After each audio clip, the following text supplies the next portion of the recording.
A wall of mud and water. Not a wave, not a flood in the ordinary sense of the word. A wall taller than a 4-story building, moving faster than anyone could outrun. Surveillance footage from the Rasuwagadhi border, crossing between Nepal and China, captured the exact moment a glacier collapse high on a Himalayan mountainside turned an entire river valley into something unrecognizable. It happened yesterday morning, and as this account is being put together, hundreds of people remain unaccounted for. Americans, British nationals, Australians, Canadians, Indian pilgrims, Nepali police officers, South Korean construction workers, and local residents who simply woke up that morning in their homes and never got the chance to leave. The confirmed death toll has continued rising through the day. Rescue teams still cannot reach some of the worst hit areas because roads that used to exist are now buried under 1.5 meters of solid mud. This is not a disaster unfolding in some remote corner of the world that draws only passing attention. American citizens are among the unaccounted for. China's president personally issued emergency directives. A stretch of the Nepal-Tibet border has effectively ceased to function. And the underlying cause, the actual scientific mechanism behind what happened, is something researchers have been warning about for years, warnings that went largely unheeded until they turned catastrophic almost overnight. Go back to the beginning. Yesterday morning, at approximately 8:37 local time in Nepal, in the upper reaches of Rasuwa district, in a river valley carved over thousands of years by glacial melt, something gave way. High on a Himalayan mountainside, roughly 20 kilometers northeast of the Rasuwagadhi border, crossing with the Tibet region of China, a massive section of ice and rock broke loose from a glacier. Not slowly, not gradually. It collapsed outright. The entire mass fell into the valley below, slamming into the Lhende River with enough force to register as a magnitude 5.2 event on nearby seismometers. Initial assessments from geological monitoring services and local seismologists suspected an earthquake had triggered the disaster. That assessment was later corrected. The seismic signal recorded was the landslide itself, striking the ground, not a tectonic earthquake. But the practical effect was identical either way. A natural dam of ice, rock, and debris instantly formed across the river channel. Water backed up behind it within moments. Pressure built rapidly, and then the dam failed entirely. The Lhende River, normally a mountain stream local residents could cross on foot without difficulty, became a wall of brown water, boulders, mud, and everything that had been standing in the valley moments earlier, trees, houses, vehicles, people, all of it moving downstream at catastrophic speed. What followed in the next several minutes has been described by survivors in terms that struggle to capture the scale of it. The flood surged across the border into Nepal through the Rasuwagadhi crossing itself. Surveillance cameras positioned at the crossing captured the full sequence. Vehicles sit parked at the port. People, traders, travelers, border officials, tourists move through the immigration checkpoint going about an ordinary morning. Then the footage shows them looking up. Then it shows them running. Then the water arrives. It does not trickle in or rise gradually. It arrives as a single moving mass. Within roughly 30 seconds, everything visible in the camera's frame is gone. Buildings, vehicles, and port infrastructure all buried at once. The footage circulated widely within hours, verified by major international news organizations, and viewed by tens of millions of people worldwide almost immediately. One survivor, who escaped by scrambling up a nearby hillside, described the moment to a wire service reporter in terms that have since been repeated widely. It was a huge surge of mud, coming straight toward the group, and as it drew closer, it kept rising higher and higher. That person survived. Hundreds of others were not fast enough or were not close enough to high ground to make the climb in time. In Nepal's hardest-hit districts, Rasuwa and Nuwakot, the destruction has been described by those who reached the area as close to total. Verified video showed steel and concrete bridges, structures engineered to carry heavy trucks and commercial cargo, cracking apart and being swept downstream by the sheer force of the water, snapping in a manner witnesses compared to twigs rather than reinforced infrastructure. Green mountain valleys that thousands of tourists had walked through and photographed only days earlier were transformed within seconds into corridors of brown destruction stretching for kilometers. A health worker based in Rasuwa who reached the affected area described what he found in blunt terms. Devastation everywhere he looked. Settlements next to the river completely swept away, not merely damaged, not merely flooded, but erased entirely. Villages that had stood for generations, where people were born and where generations before them were buried, where children walked to school each morning along the same paths their parents once used, gone in under 10 minutes beneath a wall of water and mud. The towns of Siabru and Timure and Rasuwa district were among the worst affected. In Nuwakot district, dozens of multi-story buildings were buried under enormous quantities of mud. Drone footage captured by emergency teams in the first hours showed streets buried so deeply under debris that no indication remained of where roads or buildings had ever stood. Cars and trucks were fully submerged beneath the sediment. The Trishuli River, which flows from the Nepal-China border region down through central Nepal, became a raging brown corridor carrying wreckage downstream across hundreds of kilometers. Officials issued urgent warnings for residents in multiple districts to stay. Well away from the banks of the Bodhikoshi, Trishuli, and Narayani rivers, flooding reached commercial areas including Betrawadi, Trishuli Bazaar, Dunche, and Devagat. By midday, accounts were arriving from communities far downstream that had received no advance warning of any kind before the water reached them. On the Chinese side of the border, the situation proved equally catastrophic, and in some respects, harder to assess quickly given more limited information flow. Chinese state media reported that the mudslide struck Gyirong Port, the mainland crossing point between the Tibet region of China and Nepal, a critical gateway for cross-border trade and tourism alike. Surveillance footage from that side of the border showed essentially the same sequence witnessed at Rasuwagadhi. People at the port saw the surge approaching, scattered in every direction, and in many cases had nowhere left to run. A Chinese state broadcaster reported that its correspondent on the ground in Gyirong County, filing more than 20 hours after the disaster began, described the outer edge of the mudslide as sitting roughly 2.5 kilometers from the port itself, with mud reaching nearly 1.5 meters thick at that outer boundary, close to 5 feet of solid mud blocking all road access into the port area. The correspondent noted that this was making subsequent rescue efforts extremely difficult to carry out. Chinese authorities dispatched more than 140 officers and soldiers from a regional detachment of the People's Armed Police toward Gyirong Port. Drone footage released by state media showed buildings at the port buried beneath debris, with roads leading into the area described as suffering major blockages. Rescue teams remained on high alert for additional mudslides and were proceeding cautiously while assessing ongoing hazards before advancing further into the affected zone.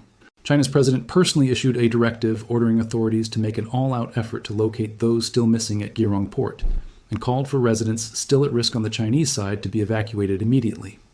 On the Tibetan side of the border, at least 3 deaths had been confirmed at the time of the most recent report, with 265 people reported missing, a figure released by Chinese state broadcasting. That figure is deeply alarming on its own terms, because Gyirong Port, on an ordinary day, handles substantial foot traffic, traders, truck drivers, and both domestic and foreign tourists transiting between Nepal and Tibet. The true scale of the missing count on the Chinese side may not be fully known for several more days as access improves. On the Nepal side, the Prime Minister's office reported at least 95 confirmed deaths in initial figures, with other estimates rising as high as 157 as the day progressed. That figure was still climbing as this account was being compiled, and the death toll tells only part of the story because the number that carries the most weight is the count of those still missing. A spokesperson for Nepal's tourism board told an international wire service that 341 foreign nationals are among the missing. Consider what that figure actually represents. 341 people from other countries in a single border region on a single morning, unaccounted for. The breakdown reported so far includes at least 133 Indian nationals, many of them on pilgrimage toward Mount Kailash, the sacred mountain in Tibet, revered across Hinduism, Tibetan Buddhism, Jainism, and the Bon tradition, which lies just across the border from where the disaster struck. At least 47 were from the United States, 34 from Australia, 33 from the United Kingdom, 24 from Canada. At least 62 missing Nepali citizens had been in the Gozaikunda Lake area for a religious festival taking place at the time. At least 28 missing individuals were Nepali police officials, according to a senior police source. 9 South Korean citizens working on a hydropower construction project in the area were also reported missing. The United States Embassy in Kathmandu issued a statement saying it was deeply saddened and was closely tracking developments while remaining in close contact with Nepali authorities, and the State Department confirmed it was aware that American citizens had been affected. The rescue operation Nepal launched was substantial, and it ran immediately into the same conditions that had caused the disaster in the first place. The Army, the Armed Police Force, and the National Police were deployed together with helicopter support and medical teams. But the same mud and debris that buried entire villages also buried the roads and rescue vehicles needed in order to reach them. In many areas, water levels remained too high for helicopters to land safely. Officials reported that flooded sections of Sayab, Rubaisai, and Timur could not be reached by air at all because landing zones were either buried under mud or still submerged under standing water. Rescue crews used excavators not to dig for survivors in the traditional sense, but to physically carry injured people through the mud to safety. since no vehicle could move through terrain that no longer functioned as passable ground, effectively a sea of brown sludge stretching in every direction. 6 major hydropower and electricity infrastructure facilities were confirmed damaged by Nepal's electricity authority. These included the Rasuwagadhi facility, the Chilami facility, the Trishuli 3A and Trishuli 3B substation hubs, the Trishuli hydropower station, and the Devigat hydropower station. Power supplies were disrupted across all affected districts as a result. Rasuwagadhi alone had represented, before this disaster, one of Nepal's more significant hydropower assets. Nepal's broader economy depends heavily on hydropower generation, and the loss of this much infrastructure within a single morning represents more than a purely humanitarian catastrophe. It represents a direct blow to the energy grid of a country that was already managing considerable strain on its power supply even before this disaster occurred. Now, to what actually caused this, because this is where the story moves beyond a disaster report and becomes something closer to a warning, not just for Nepal and China specifically, but for mountain communities anywhere in the world living beneath retreating glaciers. What triggered yesterday's disaster was, specifically, a glacier collapse. According to Nepal's National Disaster Risk Reduction Authority, a snow and rock avalanche fell from a glacier on the Nepal side of the border, approximately 20 kilometers northeast of the Rasuwagadhi crossing. That avalanche crashed directly into the Lhende River, blocked its channel, and created the catastrophic surge that followed almost immediately afterward. This sequence has been corroborated through satellite analysis conducted by a commercial Earth imaging firm and by climate researchers at the International Center for Integrated Mountain Development, based in Kathmandu, widely regarded as one of the world's leading research institutions focused specifically on Himalayan mountain hazards. Here is the detail that deserves the closest attention of anything in this entire account. This exact river has now flooded catastrophically twice within 14 months. The same river, the same valley. A disaster risk reduction specialist at the International Center for Integrated Mountain Development confirmed this directly, stating that the river has flooded twice in 14 months, this most recent time triggered by an ice and rock avalanche from a glacier on the Nepal side that blocked the river and released a sudden surge downstream. The previous flood, just over a year earlier in July of last year, it was caused by a glacial lake in Tibet overflowing due to elevated temperatures across the mountain region. That earlier event killed 9 people, swept away the Friendship Bridge connecting Nepal and China at that same crossing, and damaged 4 hydropower projects, including the very same Rasuwagadhi facility that has now been struck a second time. 9 people died in that earlier disaster. It was treated, at the time, as both a tragedy and a warning. That warning was not adequately heeded. Infrastructure was not sufficiently reinforced in its aftermath. Early warning systems were not meaningfully improved in the intervening 14 months, and now hundreds are confirmed dead or remain missing. Why is this happening? Why is the same river producing new and increasingly catastrophic floods in such rapid succession? The answer, according to the researchers who study this region professionally, is climate change. And in this specific case, it is not presented as a vague or contested claim, but as a measured, documented physical process actively occurring across the Himalaya right now at a rate that continues to accelerate. The Himalayan region is warming faster than the global average. Research conducted by the International Center for Integrated Mountain Development found that the rate of glacier ice loss across the broader Hindu Kush Himalaya region has doubled since the year 2000.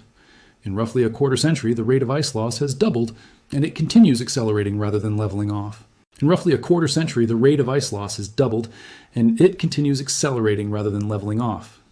Researchers monitoring the broader Hindu Kush Himalaya region, which stretches across parts of Afghanistan, Pakistan, India, Nepal, Bhutan, China, and Myanmar, describe this acceleration as one of the more consequential and least appreciated dimensions of regional climate change, precisely because its effects tend to remain invisible for years at a time before manifesting suddenly and catastrophically in events like the one that struck this week.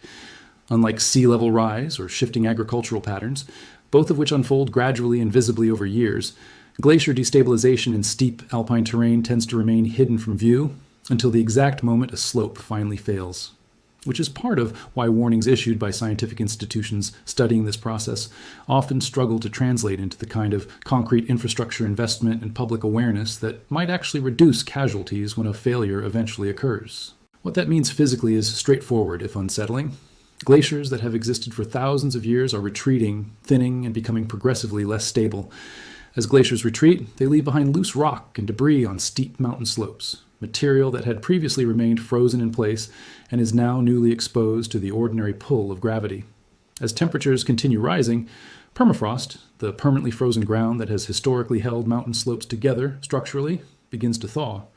When permafrost thaws on a steep Himalayan slope, material that had been locked rigidly in place begins to move. Landslides, rockfalls, and ice avalanches follow. These are not random, isolated events happening by chance. They are the predictable physical consequence of warming a mountain range that has remained frozen for millennia. A research scientist at a major American university's Institute for Arctic and Alpine Research explained the mechanism directly, noting that permafrost thawing in alpine environments because of climate change destabilizes mountain slopes, or it makes dangerous landslides, ice falls, and avalanches a growing risk for downstream communities. Those downstream communities are villages, towns, border crossings, hydropower plants, pilgrimage routes, trekking trails, and the roughly 50,000 residents of Rasuwa district alone. They have essentially no control over what happens thousands of meters above them on the surrounding mountainsides, and they typically have very little warning when something finally gives way. And as of this week, the early warning systems that should be providing that warning remain inadequate.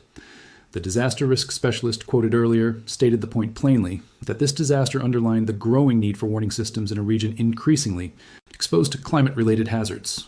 The World Bank has separately warned that accelerated glacier melting can amplify flooding risk across Nepal and the broader Himalayan region generally. There are thousands of glacial lakes scattered across the Himalaya, bodies of meltwater held back by natural barriers of rock and ice rather than engineered dams.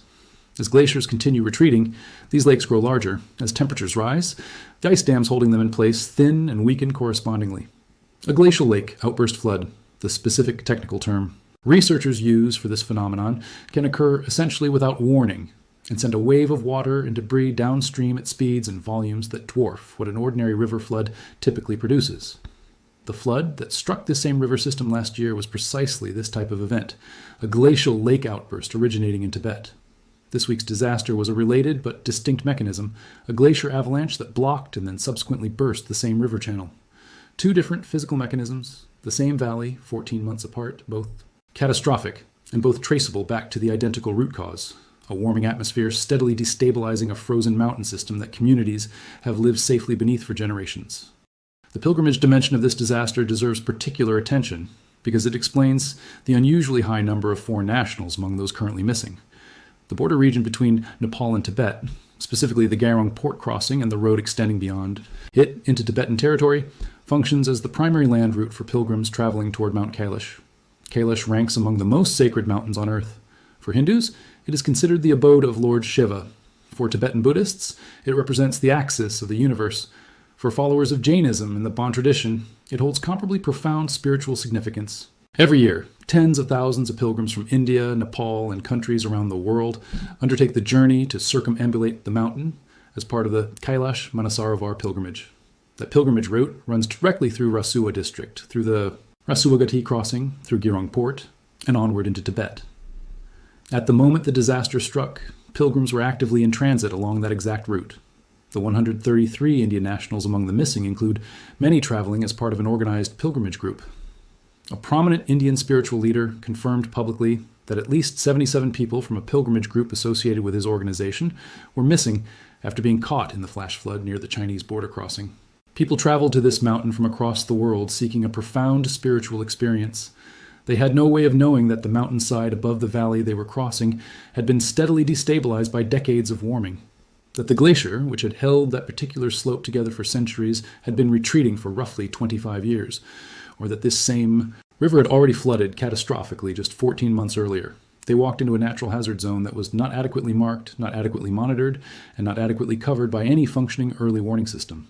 And as a result, 47 Americans, 133 Indians, 34 Australians, 33 British citizens, 24 Canadians, and hundreds of Nepali citizens and local residents remain missing in one of the most geographically remote and logistically difficult regions on Earth to reach for rescue purposes. The transboundary nature of this disaster is something regional analysts say the wider world now needs to confront directly. The initial landslide occurred inside Nepal. The resulting flood crossed immediately into China. The missing include citizens of roughly a dozen different countries. The infrastructure destroyed, hydropower plants, roads, bridges, serves both Nepal and China and the broader regional economy that depends on this specific trade corridor. But disaster warning systems across the Himalaya generally stop at national borders. Nepal maintains sensors and monitoring on its own side. China maintains separate monitoring on its side. The two systems are not fully integrated with each other. A glacial lake outburst or an ice avalanche does not pause to check which country it happens to be located in before releasing its stored energy downstream. The water does not slow down at a border checkpoint. Analysts describing this disaster have called it a textbook example of a transboundary mountain risk problem, one where Nepal, China, India, and every other country, with communities situated below Himalayan glaciers, need disaster warning systems that genuinely operate across national boundaries, rather than systems that simply stop wherever a border happens to run. This gap in cross-border coordination is not a new observation among specialists who study Himalayan hazards, but disasters like this week's tend to bring it back into sharper focus than years of academic reports typically manage on their own. Regional cooperation on issues like water sharing, hydropower development, and trade already exists in various forms between Nepal, China, and India, built up over decades of bilateral and occasionally trilateral negotiation, extending that existing cooperative framework specifically to cover shared early warning. Infrastructure, sensor networks, and coordinated evacuation protocols would not require inventing an entirely new diplomatic relationship from scratch. It would require political will to treat glacial hazard monitoring with the same seriousness currently given to trade agreements and infrastructure financing, a shift that specialists in the field have been advocating for years with limited success, largely because the costs of prevention are immediate and visible, while the benefits remain hypothetical until the exact moment a disaster like this one actually occurs. As rescue operations continued through the day and into the following night, the full scale of what had actually happened remained unclear. Roads leading to the worst-hit areas stayed, blocked by the same mud that had already buried entire communities hours earlier. Rescue teams on the Chinese side remained held back from Gyirong Port by the 1.5 meters of solid mud extending across roughly 2.5 kilometers. Helicopters in Nepal remained unable to land in numerous areas. The confirmed death toll continued climbing by the hour. The combined missing count between both countries, already exceeding 600, was almost certainly an undercount, since many areas had not yet been physically reached, and communication lines throughout the region had been severed. Nepal lost electricity across the affected districts entirely, which slowed coordination and communication efforts considerably. Downstream along the Lhende River, communities that had received no specific advance warning were still dealing with flooding from the surge of water and debris that had by then traveled hundreds of kilometers from the original collapse site. What comes next is difficult to consider, but necessary to address honestly. The immediate rescue operation faces extraordinary obstacles. The terrain is steep, remote, and has been fundamentally altered by the disaster itself. Secondary mudslides remain a genuine, ongoing threat, and rescue teams remain acutely aware that the same unstable slopes responsible for the initial collapse could produce additional failures at any time. Monsoon season in Nepal continues through September, and continued rainfall in the region means the ground remains thoroughly saturated, elevating the risk of further slope failures in the near term. Windows suitable for helicopter rescue operations in mountain weather conditions tend to be narrow and unpredictable. The sheer number of people currently missing relative to the rescue capacity actually available on the ground is enormous, even with Nepal's army and armed police force fully deployed and international assistance being actively coordinated. It is worth noting that international assistance in disasters of this scale typically arrives in stages, with immediate neighboring countries often providing the fastest initial response simply due to geographic proximity, followed by broader international aid organizations, and, in many cases, offers of specialized equipment or personnel from countries whose citizens are among those affected.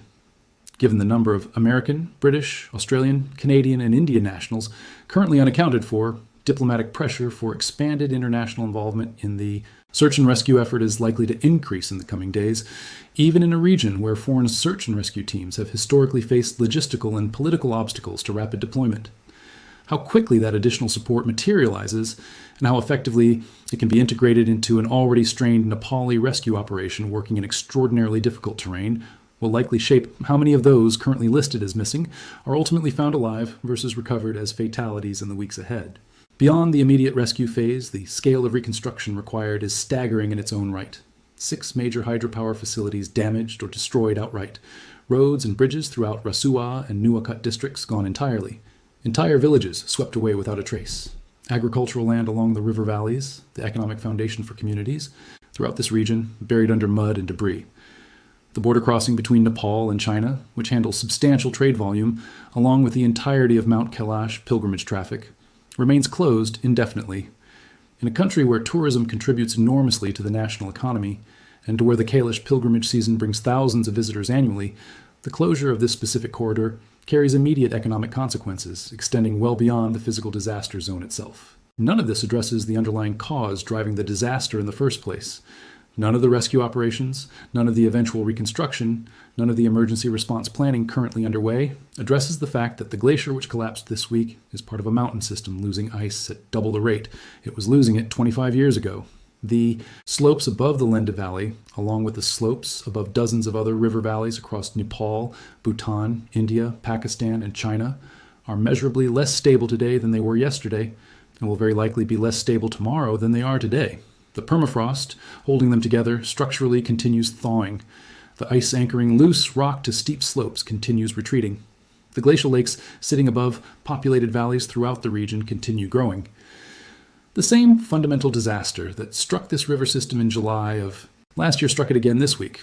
Unless the underlying hazard environment itself is addressed, which ultimately means addressing the broader climate trends driving glacier retreat across the entire range, this kind of event will happen again. Not might happen again, will happen again according to the researchers who study the system closely. There are concrete steps available, short of solving climate change outright, that could meaningfully reduce the loss of life when the next such event occurs. Early warning systems that cover an entire river basin rather than stopping at whichever country's border happens to, run through it. Seismic sensors placed on high-risk slopes capable of detecting the vibration of a collapsing glacier before the resulting surge reaches downstream communities. Automated flood gauges that trigger sirens and phone alerts the instant a river channel begins to surge abnormally. Evacuation routes that are clearly established, properly marked, regularly practiced, and genuinely passable when actually needed. Stricter safety protocols, or in some cases outright restrictions, on pilgrimage and trekking routes that pass directly through river valleys situated below known hazardous glaciers. None of these specific measures requires solving climate change as a precondition. They require governments, international organizations, and the broader global community to acknowledge that the Himalayan mountain system has entered a genuinely more dangerous phase and to allocate resources toward that acknowledgement accordingly. As the disaster specialist quoted earlier put it plainly, in a warming Himalaya, early warning functions as the first line of defense. This week, that early warning failed. A glacier collapsed. A river burst its banks with almost no notice. And hundreds of people who had traveled to this sacred mountain landscape from a dozen different countries, some for trade, some for religious pilgrimage, some for adventure travel, and some simply because they had been born there and never left, did not have the seconds they needed to reach safety in time. The confirmed death toll will very likely continue rising in the days ahead, as rescue teams reach the remaining pockets of the valley that remain cut off by mud and washed-out roads, and as communication is gradually restored to communities that have been silent since the moment the water first arrived. Not everyone currently listed as missing will ultimately be found. Some of those names, the Americans, the Indian pilgrims, the Nepali festival goers, the police officers, the South Korean engineers, the local families who had lived in these river valleys for generations, may never be fully accounted for. The mud in some areas runs too deep. The water moved far too fast for many to outrun. The mountain, in the end, gave almost no warning at all. And somewhere above that same valley tonight, high in the darkness of the Himalaya at extreme altitude, other glaciers continue shifting. The ice continues melting. The permafrost continues thawing quietly, largely unnoticed until the next slope finally gives way, somewhere along this same range, at some point that no current early warning system in the region is yet equipped to predict with the precision that might actually save the lives still at risk beneath it,